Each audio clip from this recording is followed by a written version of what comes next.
나는 그 집에서 나왔습니다. 아들이 결혼하면 아들을 잃는다는 말이 있잖아요. 저는 그 말이 과장이라고 생각했어요. 설마 내 아들이 싶었죠. 적어도 이삿짐을 싸던 날까지는요. 같이 살자고 한 건 제가 아니었어요. 아들이 먼저 말했어요. 엄마 혼자 있으면 걱정돼. 우리 집 넓으니까 같이 살자. 저는 매번 거절했어요. 신혼부부 사이에 시어머니가 끼면 얼마나 불편한지 알았으니까요. 그런데 민준이는 계속 설득했어요. 어머니, 저희가 모실게요. 그 말을 믿었어요. 진심인 줄 알았어요. 짐을 싸들고 들어간 지 석 달이 지났을 때 저는 그 말이 어떤 의미였는지 정확히 알게 됐어요. 처음 한 달은 괜찮았어요. 젊은 부부가 일하고 오면 피곤할 테니까 집안일은 내가 해야 한다고 생각했어요.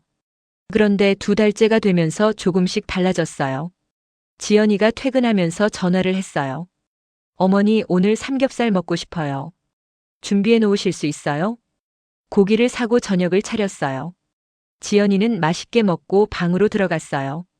설거지는 그대로였어요. 다음 날도 그 다음 날도 똑같았어요. 아침밥을 차리고 두 사람 출근을 챙기고 빨래를 돌리고 저녁을 차리고 설거지를 했어요. 그게 하루의 전부였어요. 그때 알았어요. 나는 이 집에서 가족이 아니라 월급도 없는 가사도우미였다는 걸요. 석 달쯤 됐을 때 용기를 내서 민준이한테 말했어요. 민준아, 엄마가 많이 힘들다. 무릎도 아프고 허리도 아파. 민준이는 말했어요. 엄마, 지연이도 직장 다니느라 피곤해. 엄마는 집에 계시잖아. 조금만 더 이해해줘. 이해해줘. 그 말이 오래 머릿속에 맴돌았어요. 누가 누구를 이해해야 하는 건지. 저도 무릎이 아팠어요. 그런데 저는 직장을 안 다니니까 집에 있으니까 힘들어도 이해해야 했어요. 그날 밤 누워서 오래 생각했어요. 아들은 내 편이 아니구나. 민준이가 나쁜 아들이 아니라는 건 알아요. 그냥 아내 편인 거였어요. 근데 그 당연함이 저한텐 너무 아팠어요. 지연이는 주말에 말 한마디 없이 친구들을 집으로 불렀어요. 어머니, 안주 좀 만들어 주실 수 있어요? 저는 전을 부치고 닭볶음을 만들고 과일을 깎았어요. 거실에선 웃음소리가 끊이지 않았어요. 저는 한 번도 앉지 못했어요. 부엌에서 계속 움직였어요. 손님들이 돌아간 후 지연이가 말했어요. 어머니 덕분에 친구들한테 잘 보였어요. 감사해요. 그러고는 방으로 들어갔어요. 상 위에 그릇들 빈 병들은 그대로였어요. 저는 자정이 다 돼서야 부엌을 닫고 방에 들어갔어요. 다음 날 민준이한테 서운했다고 했어요. 돌아온 말은 하나였어요. 지연이도 힘들어. 무슨 말을 해도 결론은 항상 같았어요. 이 집에서 내 말은 닿지 않는다는 걸 그때 알았어요. 결정적인 날이 왔어요. 지연이 친정 어머니가 오신 날이었어요. 저는 반갑게 맞이하고 차를 내오고 과일을 깎았어요. 친정 어머니가 돌아가신 후 지연이가 저를 불렀어요. 어머니, 저희 엄마 오실 때는 방에 좀 계셔주시면 안 돼요? 저희 엄마가 좀 불편해 하시는 것 같아서요. 내가 사는 이 집에서 손님이 오면 내가 숨어야 한다는 말이었어요. 지연아, 이 집은 나도 사는 집이야. 지연이는 표정이 굳더니 방문을 닫았어요. 그날 밤 민준이한테 다 털어놨어요. 쌓아뒀던 것들을 전부 꺼냈어요. 눈물도 났어요. 민준이는 한참 듣더니 말했어요. 엄마, 지연이 입장도 있잖아. 지연이가 불편하면 우리 부부 사이도 힘들어져. 엄마가 좀 맞춰주면 안 돼? 지연이 입장. 우리 부부 사이. 엄마가 맞춰줘. 저는 아무 말도 하지 않았어요. 방에 들어와 침대에 앉아 창밖을 오래 바라봤어요. 억울하지도 슬프지도 않았어요. 그냥 딱 하나의 생각이 선명하게 왔어요. 나는 여기 있으면 안 되는 사람이구나. 다음 날 아침 두 사람이 출근하고 나서 짐을 쌌어요. 오래 걸리지 않았어요. 들어올 때도 짐이 많지 않았으니까요. 메모지에 짧게 썼어요. 민준아, 엄마는 나간다. 엄마도 살아야겠다. 걱정하지 마라. 현관문을 닫고 나오면서 뒤를 돌아보지 않았어요. 작은 원룸으로 들어갔어요. 좁았어요.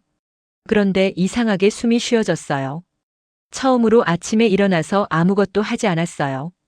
밥을 안 해도 됐어요. 누구 출근을 챙기지 않아도 됐어요. 설거지가 쌓여도 제 그릇이었어요. 빨래를 밀어도 제 옷이었어요. 며칠은 몸이 새벽에 저절로 깼어요. 밥을 차려야 한다는 생각에. 그러다 아무도 없다는 걸 깨닫고 다시 누웠어요. 처음엔 공허했고 조금 지나니까 편안했어요. 친구한테 전화했어요. 밥을 먹고 웃고 공원을 걸었어요. 아무 이유 없이 그냥 걷고 싶어서요. 무릎이 아팠지만 발걸음은 이상하게 가벼웠어요. 복지관 수채화 수업도 등록했어요. 평생 배워보고 싶었는데 시간이 없었던 거예요. 처음 붓을 잡던 날 혼자 어색하게 웃었어요. 나 이런 걸 좋아하는 사람이었구나. 집을 나온 지 열흘쯤 됐을 때 민준이한테서 전화가 왔어요. 엄마 어디 있어? 들어와. 지연이가 미안하다고 했어. 민준아, 엄마가 거기 있는 동안 행복했던 날이 며칠이나 됐는지 생각해봐. 엄마도 살아야 해. 엄마한테도 엄마 인생이 있어. 민준이는 한동안 말이 없었어요. 엄마 미안해. 진심인 건 알았어요. 그런데 미안하다는 말이 지난 시간을 되돌리진 않잖아요. 그리고 저는 이미 달라져 있었어요. 미안해하지 마. 전화를 끊고 창밖을 봤어요. 노을이 지고 있었어요. 혼자 보는 노을이었는데 오랜만에 하늘을 제대로 본 것 같았어요. 스스로 낮추면 상대는 낮은 줄 몰라요. 참으면 괜찮은 줄 알아요. 아무 말 안 하면 아무 문제 없는 줄 알아요. 아들이 상처받을까봐, 며느리와 사이가 나빠질까봐, 가족이 깨질까봐 그 두려움이 저를 그 집의 가사도우미로 만들었어요. 하지만 이제는 알아요. 나를 지키는 건 나밖에 없어요. 아들도 며느리도 누구도 내 삶을 대신 살아주지 않아요. 내가 나서지 않으면 아무도 내 편이 되어주지 않아요. 원룸은 좁고 돈도 넉넉하지 않고 외로워요. 그래도 아침에 눈을 뜰 때 오늘 하루가 내 것이라는 느낌이 있어요.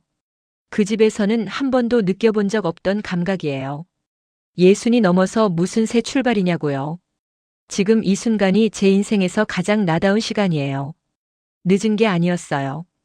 이제 시작인 거예요. 공감하셨다면 구독과 좋아요, 그리고 여러분의 이야기를 댓글로 남겨주세요.